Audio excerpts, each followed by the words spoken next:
Alright, magandang araw mga Ludes. Sino sa inyo ang nakapanood na ng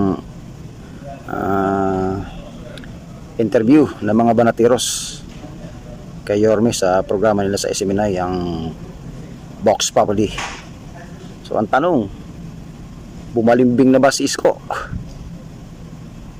Unang-una, kanino siya babalimbing? Sa mga Duterte ba? O sa mga Banateros? So by the way, meron lang akong konting kwento lang naman. Nung kumandidato si Duterte 2016, alam naman natin na wala siyang partido na talagang matibay. Ang PDP laban lang, ilan lang sila doon. Wala din yata sa senador, hindi ko nakalimutan ko na eh. Wala din yata si senador siya noon eh, na kandidato. Pero nung next election 2019, meron na siya mga senador na pakorek lang kung tama ako mali itong si Isko sumakay to sa partido ni Duterte. Kita natin yan, kumandidato yung senador yan, hindi nanalo. And then hindi, naging mayor siya eh. So nung 2016 siya sumakay sa kandidatura ni Duterte. Kasi nung sumakay siya sa kandidatura ni Digong 2016, hindi siya nanalo. Tapos nung 2019, kumandidato siyang mayor ng Manila, which is nanalo naman siya. And then dumating yung pandemic. Nagkaroon ng, di ba, may mga ayuda na yan, pinamimigay. Nung time na yun, balik ko lang. Ito yung alam ko eh. Nung time na yun, siyempre kasagsagan ng bigayan ng mga ayuda. May time si Yorme na, kasi tagulan, di ba? Tagulan siya. May time si Yorme na pinapipilan niya yung mga tao sa baha. May time na yun. Ang sabi ni Duterte, siyempre alam naman natin si Digong, maano yan sa mga tao eh. Hindi katulad ng gobyerno ngayon, wala siyang pakialam sa mga tao. Kandamatay na yung mga pumipila sa binibigay niyang kakarampot na ayuda, wala pa rin siyang paki. Diba, wala naman di ba, wala kayong narinig yung kay BBM na may pakialam siya doon sa kahapon, may namatay na naman may namatay naman na rider sa pila. Natake po, may nagsasabi pa doon na 14 hours sila naghihintay, hindi pa sila nakakuha ng mga ayuda. So yun na nga, sabi ni Duterte, pwede ba kayong kumuha ng isang kolosseum dyan, basketball court, cover court, na doon yung papilayan yung tao, wag dyan sa nakababad sa baha. So sumagot ang si Yorme, sabi niya, ito lang sabi niya, may protocol kami sinusunod dito sa Manila, dapat hindi kami pinakikialaman. So siyempre si Duterte, hindi naman hindi na niya pinakikialaman, tama lang naman yun, kasi executive yan eh. Kung ano yung si Tatay Digong, executive siya, si Yorme executive din, di ba? Naunawaan niya yun kung ano ni Yorme, yung niya sa utak niya, yung decision. Pinabayaan niya, wala na siya narinig. So doon pa lang makikita natin na medyo talaga si Yorme, na gamit-gamit lang. Tapos pagdating ng 2022, kumandidato siya ibang partido na, kasi si Yorme kasi yan, Demokratiko Pilipino yan, si Yorme. So ngayon nga, interview siya ng Banateros sa Vox Populi. Tinanong siya kung anong opinion niya sa nangyayari ngayon sa gobyerno ni Marcos. Tinanong siya ni J. Guevara kung sa tingin niya guilty ba si BBM sa mga nangyaring nakawan ngayon sa gobyerno. So yun ang panoorin natin, kasi maraming mga bagay dito na talagang makikita mo, lalo na yung tanong ni Banat Bay, yung sinupalpal siya ni Banat Bay na medyo natamimi siya. So panoorin natin. Naniniwala po ba kayo na mastermind nga talaga si Bongbong Marcos sa nakawan na nangyayari sa gobyerno? Ano yun eh, chismis yun eh. Parang showbiz ang dating. Yung para sa akin, wala. Diba? Showbiz, chismis lang ang dating. Andiyan ang ebidensya. May 18 Marines na. Saldi ko, nasa labas, hindi nila pinabalik. Ang tinuturo si Marty Romualdez. at saka siya. Nabigyan siya ng ng allocation ng 25 billion. Lumalabas din sa mga pagsusuri, imbestiga na si Sandro Marcos ay nakakuha din ng mga allocation sa kanyang mga budget. So dito sa sagot ni Yorme na to, talagang siya, lumabas ka agad siya. Pumanon siya sa tanong. Yung nilabas ka agad niya si Marcos sa usapin ng corruption. Makita na itutusok papunta sa kanya. But generally, like for example, I'll put it sa akin na lamang. Sa akin na lamang. Halimbawa lang, isang department head ko. Dahil sa department head ko may bureau. May nangalawit. Katulad kahapon, may nag-text sa akin. Kinutongan, naklamping, ang bayad 900, inoperan 600. Walang resibo. Oh, kilala niyo yun. Kilala niyo yung nag-text sa akin na yun. Kilala siyang personality. Immediately siniyasat ko. Oo. O tapos ano ngayon? Oo. Tigpak. O kasi totoo yung reklamo. So sabi ko, pag pinabayaan ko yun, yung simula sa baba, papalo kay Oli papalo sa akin. Ako mananagot as leader. Kasi under sila sa executive. Aakuin mo. Aakuin mo yung responsibilidad. Ganun ako.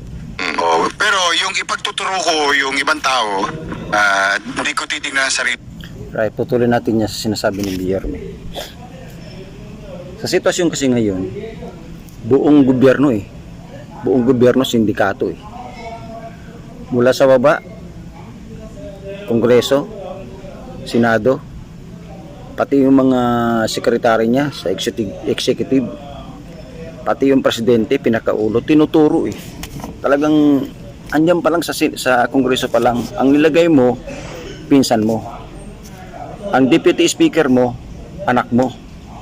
Tapos ikaw, alam mo na nagkaroon na ng mga anomalya sa budget 2023, 2024, 2025. Sa 2025, nandiyan ang anomalya, kitang-kita mo na. Pinirmahan mo pa rin ang GAA.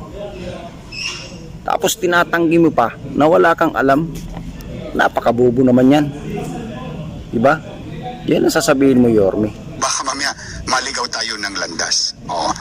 May kasalanan ba si President Marcos? Ako tingin ko wala. Kita mo? Kita nyo wala daw kasalanan si Bongbong. Ay doon pa lang sa pagpirma niya ng GAA ng 2025, wala na siya nakita na project ng 2024. Bakit niya pa pinirmahan ang GAA sa 2025 na marami nagsasabi na ang GAA sa 2025 ay maanomalya? Diba? Diyan mo sasabihin na walang kasalanan. Malabo tayo. Sa ngayon. Kasi wala namang ebidensya Andiyan na nga ang ebidensya. Nilaladlad na. Gumawa siya ng ICI. Nung matutuntun na kung sino yung ulo, pinatigil. Nagkaroon ng investigasyon sa Blue Ribbon Committee. Nung matutumbok na si Martin at saka siya, pinatigil. Diyan pa lang, Yorme. Ang liwanag na ng katotohanan. Hindi mo pa rin nakikita. Ngayon, may kasalanan ba yung iba? Ay, nakita ko yung mga tinuro. O di ba pinailan ng kaso? Yun. May kasalanan yung iba, tinuturo. Sino yung mga tinuturo? Sabi nga ni Marcolita botete lang Mga botete. Mga botete. Yung sagot ko kanina, yung kaninang sinabi ko na may mga hinihiring sa sandigan, may hinihiring sa ombudsman, may hinihiring sa korte. Ayun, dapat mapapanagot. Ngayon, kung sino pa mang matatamaan, buntot nyo, hila nyo. Pero Yorme, let's follow your logic. So ito yung inaano ni Banat Bay. Masusupal pa siya dito. Matatamimi si Yorme dito. Sinagi siya ni dito ni Banat Bay. Kung nagkamali yung isa, tinuro si ganito, tapos hindi nyo inaksyonan, kayo may kasalanan. Tama. Ganun na nangyari. Si Saldico may kasalanan, hindi inaksyonan ni Romualdez, so si Romualdez ang tinuturo. Alam naman natin, whether we like it or not at we deny, si Romualdez, hindi naman gagalaw yan ng walang basbas ng presidente. Natural. Pinsan mo yan Sino ba bang ibang gagalaw dyan kung hindi pinsan mo? Di ba? Kung ibang tao yan, mahihirapang gumalaw yan, mag-aalinlangan na gumalaw yan. Di ba? Ay pinsan mo eh. So there is a corruption from bottom na nanggaling sa Kamara. Imposible namang walang kinalaman ng presidente. May Imposible talaga yan. Kalukuhan mo, Yorme. tawag kasing ano eh, by association eh. Minsan pag By association daw. O sige, association tayo. associate ka, for example si President Marcos, pinsan si Speaker. Yon. Doon tayo. Pinsan. Tama, by association. Di ba yan din naman ang ginawa sa akin. O sino? Anong ginawa sa'yo? Ko lang si Joma, anong tawag na sa akin? Bakit pinsan mo ba si Joma? Isnista. tama. Hindi, Tama. Tama. May tama ka talaga, Yorme. big forward. Minsan, Tama ka talaga. Ikukumpara mo yung magpinsan, sa nakipag-picture sa'yo si Joma Sison at sinabihan ka ng tao na komunista ka na rin. Magkalayo. Malayong bagay yun, Yorme. Malayo talaga yun. Malayo sa pagiging mo yun, magpa-picture sa magpinsan. Malayo yan. natatabi ka lang sa Kalokohan yung sinasabi mo na yan. For example, yung itinatabi si BP Sara sa isang litrato ng tao, ina-associate. Katulad din yan ng nagpa-picture ka kay Joma Sison na sinabi ng tao na komunista ka. Si BP Sara nagpa-picture sa mga supporter niya. Pero iba naman yung nangurakot yung alam naman natin na tinuturo si Romualdez, di ba? Nangurakot yung pinsan mo na wala kang alam. Kalukuhan yan. Kasalanan na si BP dahil may picture siya sa akin. Correct. Lalo na ako. 5 siguro Di ba balagtot? nagpa-picture sa akin. Paano kung mamamatay tao pala yung katabi ko? So, ang point ko, Ikaw, ako si BBM, ikaw si Romualdez. Ano sa tingin ko sa iyo, mamamatay tao ka? Ay kung alam ko na pinsan kita, hindi ko malalaman, ako ang presidente, hindi ko malalaman na ikaw pinsan ko, hindi ka nagnanakaw. Ibig mong sabihin yung mga nasa baba mo, yung nasa baba ni Romualdez, ultimo yung anak mo, ni walang nagsasabi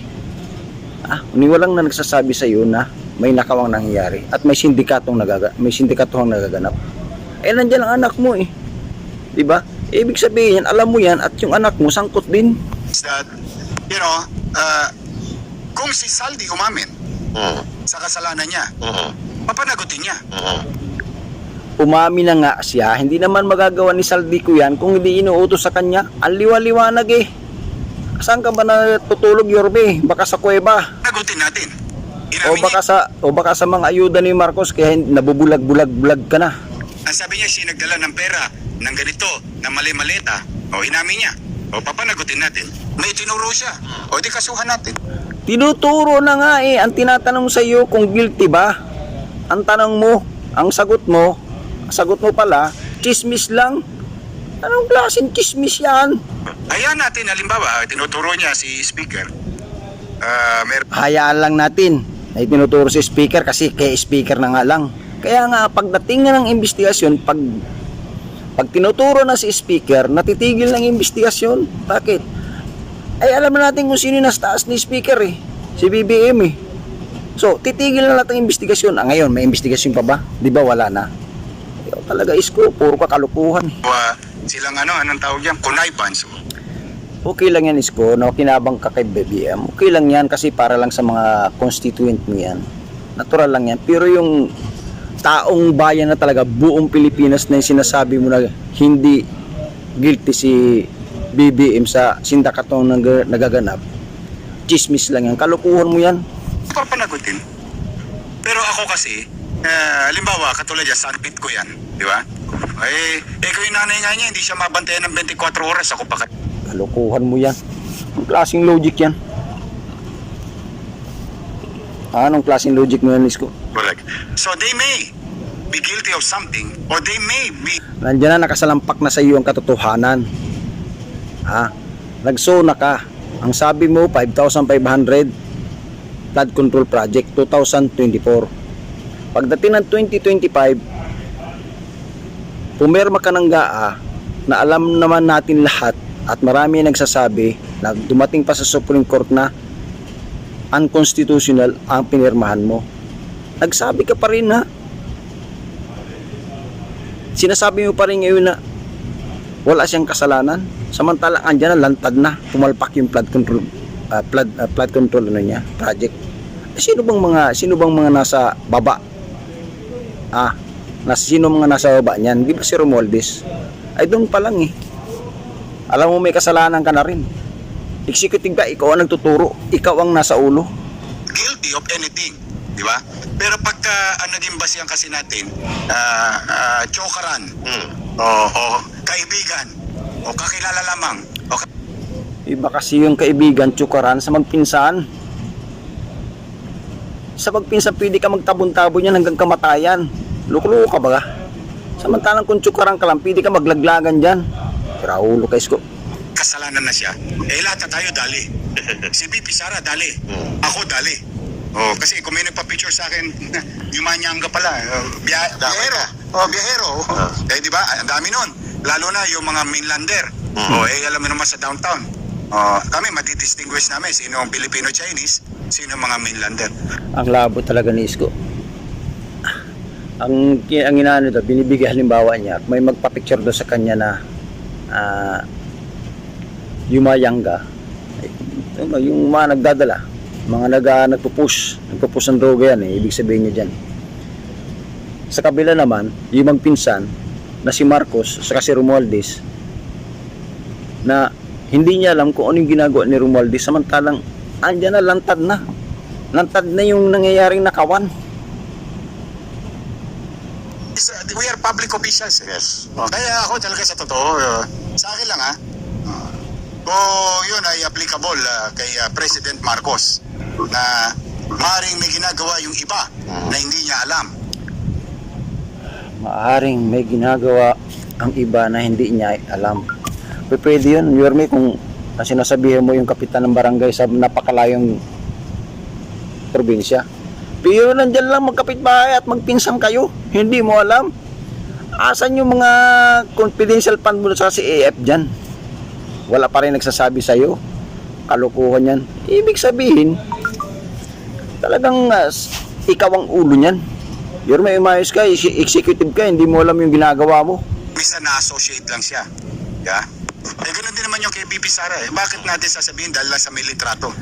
Magkalayo, iba naman yung kay Baby Sara, kinukumpara mo yun sa'yo, pero iba yung magpinsan. Iba yun. Oo. May kasalanan na si BP Sara. Ano yun? Ano sinabi? Ano yung nag-IB, nagbota ng Anchape? Ng pera kay BP Sara. Sabi lang niya yun Yes. Di ba? So yung akin, gano'n. Kaya, ang pinakamabisa sa ating mga Pilipino, ito naman, in conclusion, ako naman ito lang, para hindi tayo naliligaw at hindi pumapait ang buhay natin. No? Kasi minsan, nakakainis talaga. Ito yung gesture ng katawan ni Yorme. Medyo ano na siya ano siya na anong tawag dito? Tawag sa Tagalog nito. Nagigilty na siya, parang yung mga sagot niya sabit-sabit na ba? Sabit-sabit.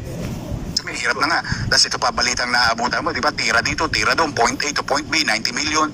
Nung hindi na-discover, point B to point A, 90 million ulit. Nung mabibisto na, ginawa pa ulit Nagkwentong kutsero na siya. Point B. Pag iniisip mo yon, talaga mabubwisit ka at gusto mong ilagom. Lahat na kayo may kasalanan. Lahat kayo walang iya. Ganun na. Kaya si Yorme, magaling magsalita to Bilib din ako sa tao na to magaling magsalita yan. Ano yan, dadaanin niya sa mga bali-baliktad na salita. Ang problema noon, yung susunod na henerasyon. Yun. Yan. Pakonsensya siya. Kapag hindi tayo naging mainam na papanagutin yung tunay na may sala at ilalagom na lang natin sila dahil sa politika o away sa politika, wala nang tatamasahin. Walang away sa politika. Sindikato ang nangyari dyan, Yorme. Sindikato, inubos yung pundo ng bayan. 1.4 billion, 1.4 trillion ang inakaw. Pero yung politika yan.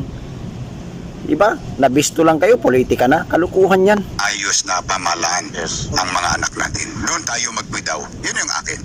Kaya ako, Tama yan ay yung kinabukasan ng ano natin, kabataan. Paano ba magkakaroon ng kinabukasan ng kabataan natin sa gobyernong ito? Ubus na. Ubus na ang kaba ng bayan. Ang gagawin nila sa sunod na taon, utang na naman, utang ng utang ng utang. Yang sinasabi mong mga anak mo na yan, magbabayad dyan. Magbabayad ng mga utang na yan. Napakalaki na ng utang Pinanonood ko silang na lahat. kinukurakot lang nila. At hindi ko At sila malamang, Yorme, sa mga binibigay ni Marcos sa iyo ngayon sa Manila, nakikinabang ka rin. Yun lang. husgahan. Whether si President Ito hindi ko to inano sa iyo Sa dami namang ayuda. Pang ano lang yan takibutas lang yan panakibutas lang. Yung panandalian, bigas, buhat-buhat pa ng mga bigas, mga optics lang yan. Optics lang ni Marcos yan. Mga panandaliang mga panandaliang panakibutas lang sa hirap ng tao diyan sa hirap ng buhay ng tao diyan sa Manila. Which is gustong-gusto mo naman. Ewan ko lang. Baka meron pang iba. o si Baka lang naman Sara o si na pinapakikinabangan mo. Baka lang naman. senador na parang inakusahan na lang. Sila may sala na. Hindi, hihintayin ko yung pasya ng batas. Yes. Yung pagpasya ng husgado. Kasi Tama yun, hintayin natin yung pagpapasya ng batas ng husgado. Pero yung sabihin mo na, ang tanong sa'yo, guilty ka ba? Guilty ba si Marcos? Ang sabihin mo, chismis lang. Dapat ang sinabi mo dun, no comment ka na lang. Hintayin na lang natin yung pagpapasya ng hustisya at batas. Doon pa lang, doon dapat mo pinasok yung sinasabi mo na yan. Pero yung sinabi mo na chismis lang, ay andyan ang lahat ng katotohanan Sasabihin mo chismis, buwang ka pala Kaya tuloy nasasabihan ka, balimbing. darating ang punto, ang lahat ng bagay may katapusan. May tuldok yan. Kaya yan ang akin dyan. Yan ang posisyon. So Yorme, sa personal na kapasidad mo, itong mga balitang kumakalat, 18 Marines, meron na silang mga ebidensya, Yan. Tanong ni Boss Dada. pictures na sinasabi nila, ay sinasangkot nila yung magpinsan, pati si Zaldico. Sa personal na capacity mo, do you put weight doon sa kanilang mga ebidensya or sa kanilang inaakusa? Meron kasi tinatawag na occupational hazards. Katulad Alam mo yung pag mga bobo, yung walang alam ng tao sa mga salita ni Yorme, parang mga dilawan tunano yung malalalim na salita. Yung malalalim na salita na binibitawan nila na pagdating sa mga bobong tao, yung mga hindi halos nakakaintindi na sabihin, ang talino naman ito. Pero sa mga tao na talagang yung biktima na talaga, yung biktima na at nakikita ng corruption sa gobyerno, hindi ubra to sinasabi ni Yorme.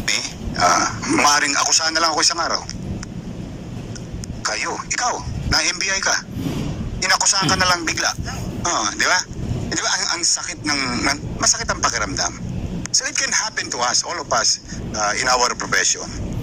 Kaya ako hanggat maaari, sa gulo ng mundo, sa hirap ng buhay ng tao, kung talagang halimbawa, Yun, papasok yung sa hirap ng buhay ng tao.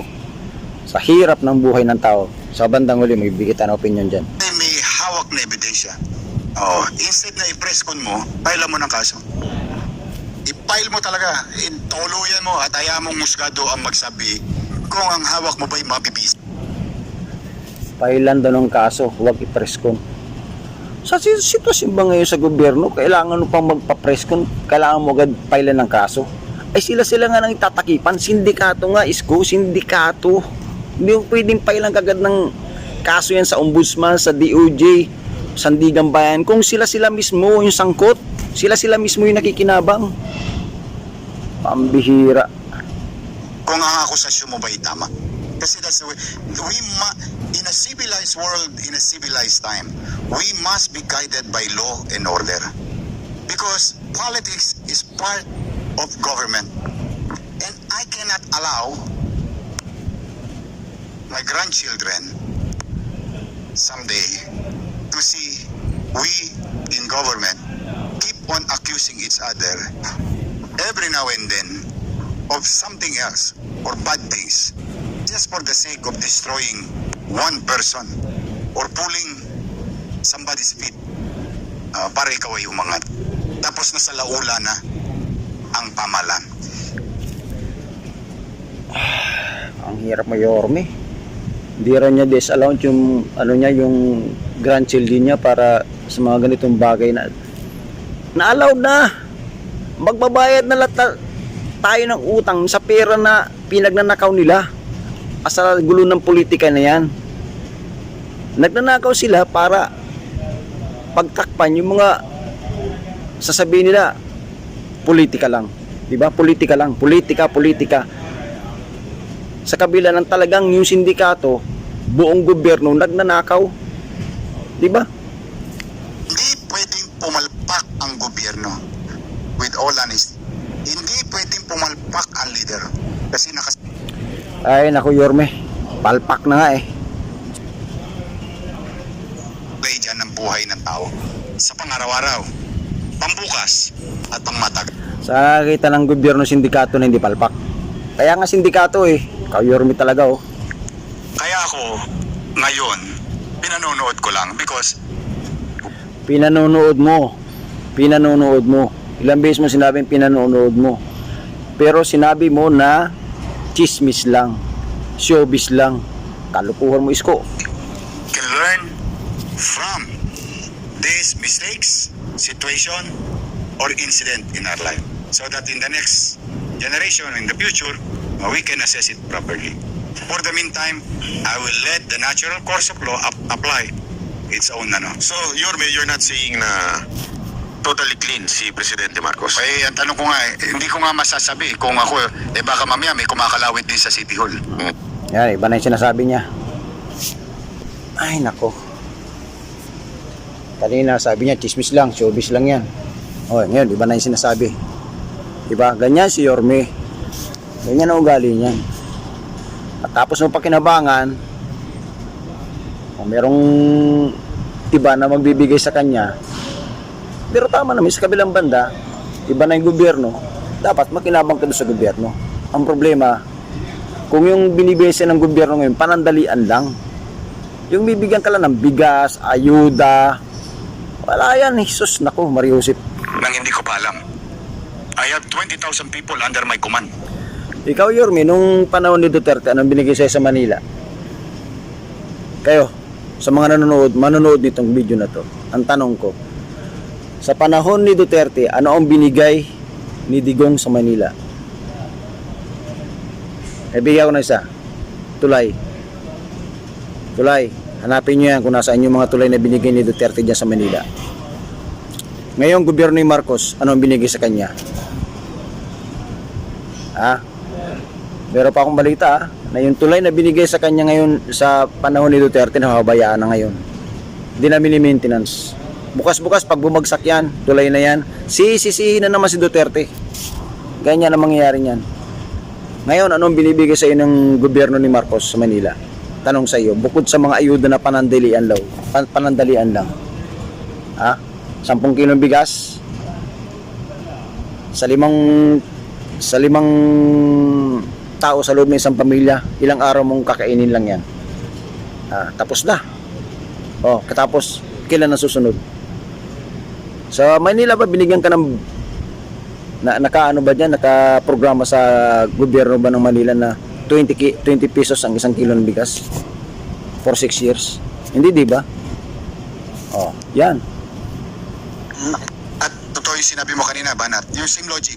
Pag may isang nangalawit sa kalsada ron, yung nangutong na lang, pananagutan ko sa taong bayan yun. O ngayon, pabaligtarin ko ng palalakihin ko. Bili mo, presidente ka?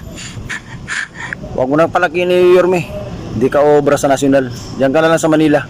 Ang rehiyon, original director, provincial director, LGU director, secretary, assistant secretary, and their officers. So, mahirap bantayan. Mahirap talaga bantayan. But it doesn't mean Diyan pa lang, maamin ka na mahirap bantayan eh. Panahon ba ni Duterte ganyan? Hindi naman. Pag sinabi ni Duterte na kaunti lang, whip lang, na nagnakaw ka, tanggal ka. Ngayon, hindi lang whip, buong sindikato ng gobyerno. Di ba? Nagsusumigaw ang tao nung may nakawan. sa gobyerno. Pero ano? Asan? Asan ang gobyerno ngayon? Lahat ng investigasyon pinapatigil. Bakit? Natutunto na yung ulo. O, tapos sasabihin mo ngayon na showbiz lang, chismis lang. Tarantado ka, Isko. We have a bad president, we have a bad vice president, Senate or Congress. It may, at some point, di ba? Across, even mayor like us. Hindi naman ako perfecto. May mga pagkukulang din ako sa buhay. But ang important, Natural. Lahat naman ng presidente, lahat ng executive, lahat ng mga nakaupo, may pagkukulang yan. Hindi yan perfecto. Pero yung gawin mong sindikato, ang buong gobyerno mo ay ang puta. Kalukuhan na yun, Isko, at sabihin mo na chismis lang yan, showbiz lang yan, gago. maramdaman ng tao na may gobyerno siyang masasandalan. More than anything else. May tanong ako. Sure. Okay, gobyerno doon naman sa sandalan. Oh, pwede kung ako malinin niyo ako. Pwede yan, okay lang ako sa iyo. Nasasandalan kita eh. Pero yung buong gobyerno, buong Pilipinas, saan ngayon? Lubog sa utang. Panahon ng tagulan, lubog sa baha. 'Di ba? Okay lang yan sa Manila. Ikaw mayor eh. Kahit ako, believe ako sa iyo. 'Di ba? Kahit ako, believe sa iyo na mayor ka ng Manila. Yung paglinis lang ng kalsada, paglinis mo ng Manila, believe na believe ako sa diyan eh. Walang ibang mayor na gumagawa niya sa buong Pilipinas eh. 'Di ba? Maliban lang sa Davao na talagang hindi mo na kailangan linisin ang kalye dahil talagang malinis na. Pero yung Manila, nung nililinis mo ang kalye, tinatanggal mo mga ano diyan, mga nagkakalat, mga adik. Ewan ko lang kung mga adik, tinatanggal mo ngayon o hindi na. Kasi yung presidente mong sinasabi na malinis, isa ring adik. Eh, baka tuloy-tuloy lang pag-aadik ng mga tao niya sa lugar mo. Meron ka bang gustong sabihin kay President Marcos? Meron ka bang gustong sabihin sa kanya? Tanong ni Sir Jack. May punto to eh. Tinanong niyo yung sagot ni Yorme. Marami pa ako sinasubmit eh. Oh, yon. Kung may hihingin daw siya at may sasabihin, kung may sasabihin daw siya kay Presidente Marcos, ano yon at bakit? Ang sagot niya dito is, marami pa raw siyang sinasubmit. Ibig sabihin, marami pa siyang hinihingi na mga bagay na pwedeng ibigay ni Bongbong sa Manila. Nakaraan lang nabigay ng ng bigas, di ba? Nagbuhat-buhat pa. Doon lang eh. Okay lang 'yan. Kung ako taga Manila, okay lang 'yan, mayor namin humihingi sa national na mga budget. Ang tanong, pangmatagalan ba 'yan? Pangmatagalan ba 'yung mga hinihingi mo niyan? Kung 'yan ay ayuda lang na 5,000, na which is hindi natin alam kung sino yung mga natanggap at hindi nakatanggap. May namamatay pa nga at 10 kilong bigas na isang linggo mo lang kakainin. Tama ba yan? Makatwirang ba yan na yan lang ang hihingin mo? Kung okay lang yan, patayo ka ng mga programa dyan na talagang makatulong ng panghabang buhay, di okay lang yan. Pero sa nakikita natin ngayon, ewan ko sa Isko, ang balita, yung bigas na binibigay mo dyan sa Manila, galing pa kay Libisti. Kay Lian Libisti na Batangas. Ambot, mo Isko. Ano gustong sabihin? Meron ka gustong sabihin sa kanya? Pinaltan lang ng sako. Ano yun at bakit? Ay, yung aking mga pangarap para sa mga taga Maynila. Lagi ko sinasabi, pag ipayab opportunity. May mayor ka, mangarap ka sa mayor ka ng isang lugar, mangarap ka sa kung ano yung kahaganta sa sa lugar mo. Pero talagang hindi ko talaga matanggap yung sabihin mo na ako kung malinin nyo kung ako tumira din ako sa Manila dekada rin yan, dekada rin ata akong tumira dyan 6 years ba. Okay lang yan. Nakikinabang tayo sa national. Pero dapat naman yung pakinabang natin panghabang buhay, yung talagang matagalan. Hindi yung magbibigay lang ng sos kakarampot. Mayos ka mayor. Yung mayos ka Isko. Marami akong marami akong nakalinya para sa mga taga Maynila.